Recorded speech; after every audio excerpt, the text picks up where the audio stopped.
Boa tarde, senhoras e senhores, um excelente sábado, ouvintes ou seguidores do canal Cartório Gustavo Faria Pereira.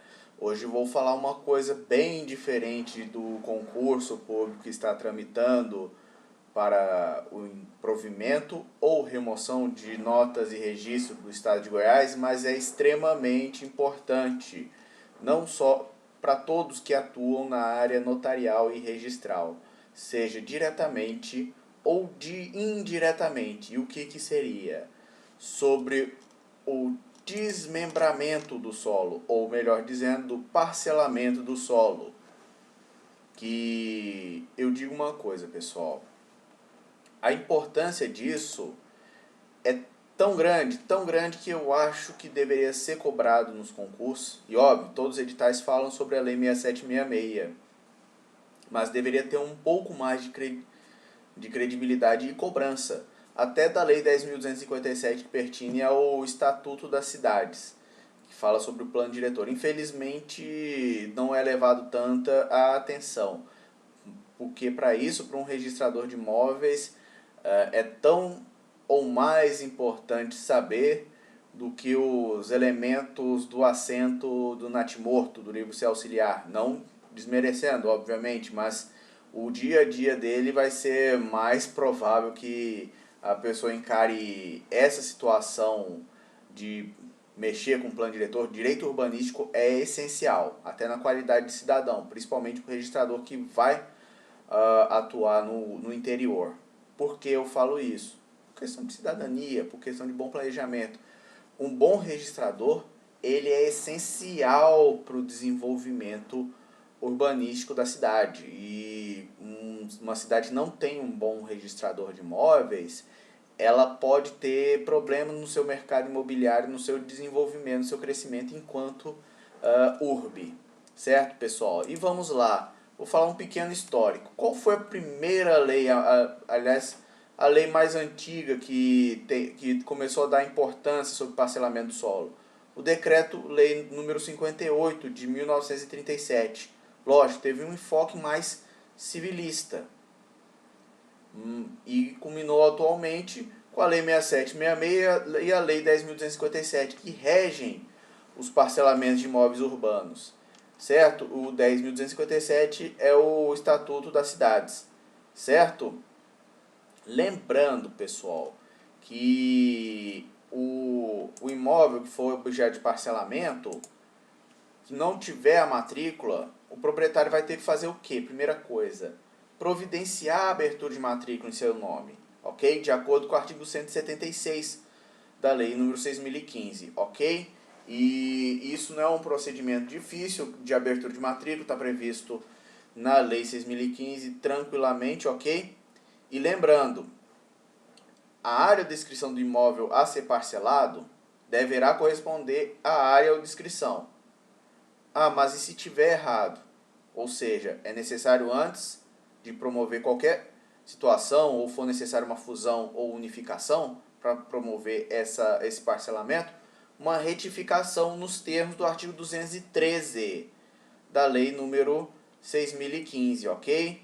Lembrando que quem vai, que é um jogo interinstitucional, não só o cartório de imóveis, mas também a prefeitura municipal com as devidas aprovações. E fiquem atentos com o artigo 20 e 21 da Lei 6766, certo? Lembrando que esse parcelamento vai ser preciso de quê? Você vai averbar a alteração da destinação, certo? E essa averbação é precisa de quê? Da certidão do órgão municipal competente que ateste a inclusão do imóvel na zona urbana ou também expansão urbana ou urbanização específica, certo?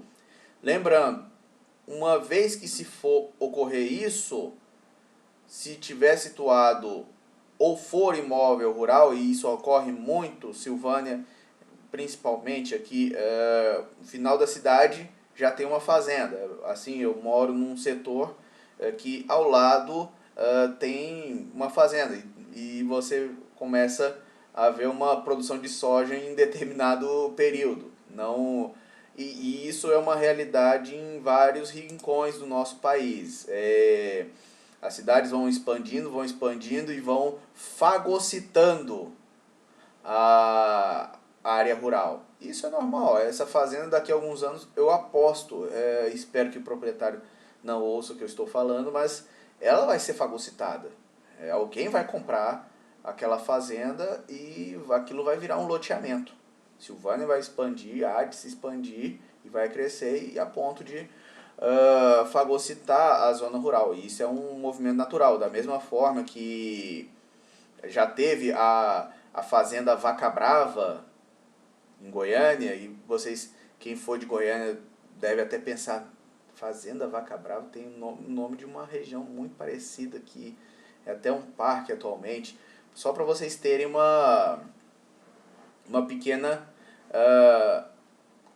situação, como é que o rural se torna urbano. A fazenda Botafogo, que virou algum setor em Goiânia, e por aí vai.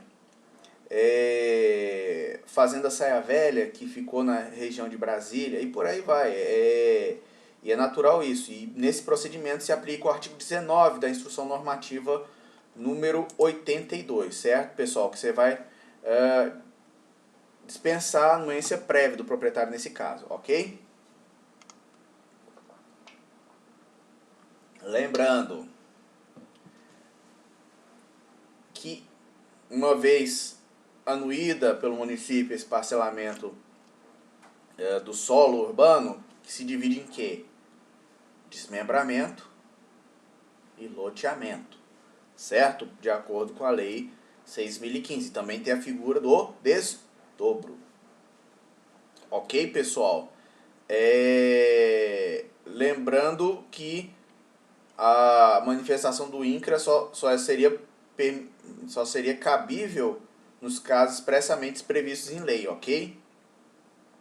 Lembrando que se for parcelamento de imóvel rural, tem que respeitar a fração mínima de parcelamento. Ok, pessoal?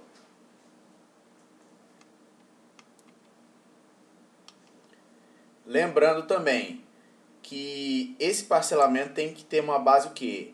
Uma planta e memorial descritivo assinado por profissional legalmente habilitado, com prova da RRT, quando for profissional vinculado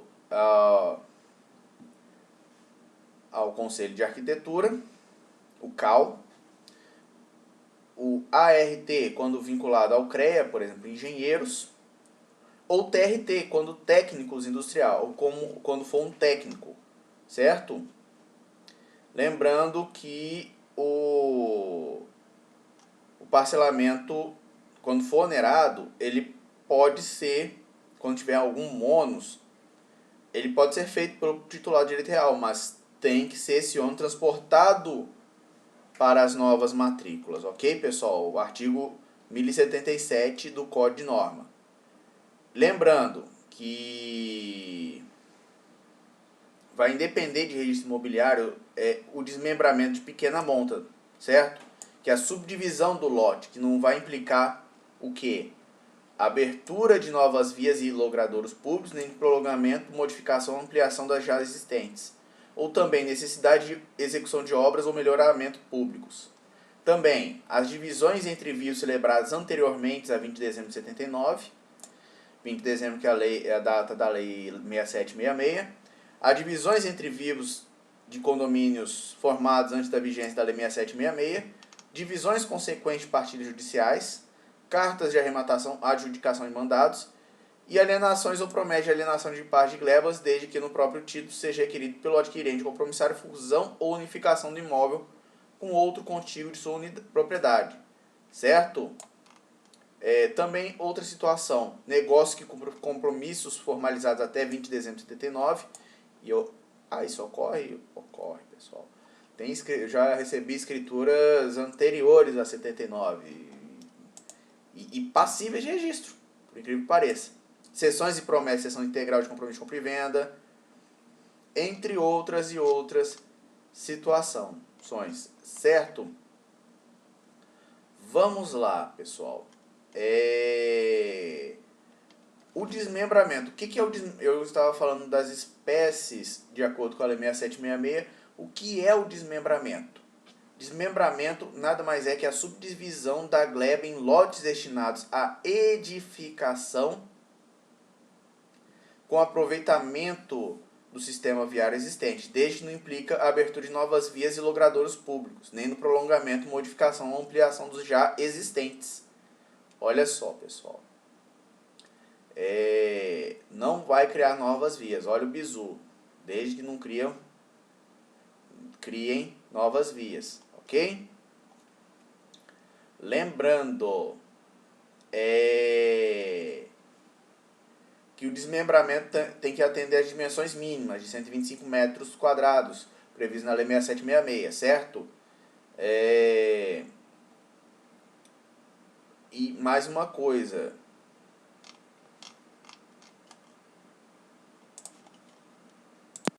Agora, isso eu estava falando em relação a imóveis rurais. E prestem muita atenção que eu vou falar no artigo 1083. O desmembramento de imóvel rural não vai implicar alteração da reserva legal já averbada, seja da sua área, localização ou descrição, ok? Fiquem bem atentos em relação a isso. Também, outra necessidade no desmembramento de imóvel rural vai depender da apresentação do último CCR-IR quitado e da certidão negativa de débitos relativos ao ITR, ok?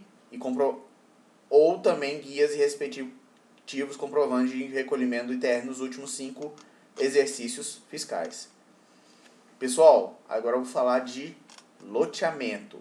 E o requerimento do registro de loteamento ou desmembramento deve ser feito pelo proprietário da gleba dentro de 180 dias da aprovação municipal, certo? Sob pena de caducidade ou aprovação, respeitado o princípio da concentração. Você vai apresentar certidões de inteiro teor e de ônus e ações emitidas no máximo 30 dias. Certidão vintenária do imóvel expedido pelo registro de imóvel da situação do bem. Certidões negativas de tributos federais, estaduais e municipais incidentes sobre o imóvel, de ações penais com respeito ao crime contra o patrimônio e contra a administração pública, certidões de cartórios de protesto em nome do loteador no período de 10 anos, certo? Se aplica o artigo 54 da Lei 13.097, pessoal, muitos doutrinadores dizem que sim, mas eu trabalho pela seguinte forma: lex specifica derogatio generalis. Qual que é a lei geral nesse caso? A Lei 13.097. Em relação à Lei 6766. Eu sigo um entendimento vencido. A maioria dispensa, nesse caso, as certidões negativas quando as ações não tiverem averbadas na matrícula. Mas esse entendimento, na minha opinião, ele é perigoso, pessoal. E até para quem está ouvindo e é registrador ou incorporador ou loteador, fiquem bem atentos nesse ponto. Eu estava em relação às certidões dos cartórios de protesto de títulos em nome do loteador pelo período de 10 anos, fiquem atentos também. Outra situação necessária: cópia do ato de aprovação do loteamento e comprovante do termo de verificação pelo município da execução das obras exigidas pela legislação municipal, que incluirão, no mínimo, a execução das vias de circulação do loteamento, demarcação dos lotes, quadras e logradouros das obras de escoamento das águas pluviais, ou da aprovação de um cronograma com a duração máxima de 4 anos, acompanhado do instrumento de garantia para execução de obras, e também um exemplar do contrato padrão de promessa de venda ou de cessão ou de promessa de cessão, que ficará arquivado, não será esse documento registrado, ficará arquivado, certo? Declaração do cônjuge em que consente no registro do loteamento, salvo nas hipóteses de casamento pelos regimes de separação absoluta de bens ou participação final das alqueces com dispensa de outorga no impacto antinupcial. Olha só que burocracia, né, pessoal? Pois bem, pessoal, lembrando que as certidões elas devem se referir ao loteador e no período de 10 anos de quem tenha sido titular de direito real sobre o imóvel nos prazos ali previstos, ok? De acordo com o artigo 1086, ok?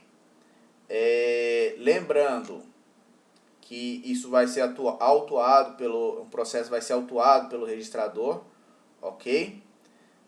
E vai ser publicado os respectivos editais, ok, pessoal? E fiquem bem atentos em relação aos temas, a esses temas, por quê? Porque eles são de grande valia, ok?